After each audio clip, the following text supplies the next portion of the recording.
Hi everybody, it's Miss Rayanne to show you how to play a new game.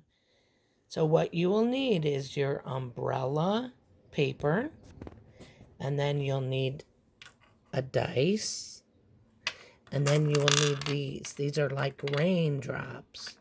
So the object is we're going to just roll the dice, and then we're going to count how many dots are on the dice.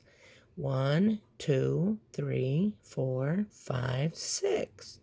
Then we can count out our raindrops and put them on the umbrellas. 1, 2, 3, 4, 5, 6. And we can roll again. 1, 2, 3. 1, 2, 3. 2. So we only have one spot left. So is 2 more than 1?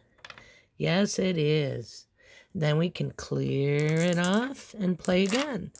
If you have a brother or a sister or mommy or daddy or anyone in your house, they can play the game with you too, and you can take turns.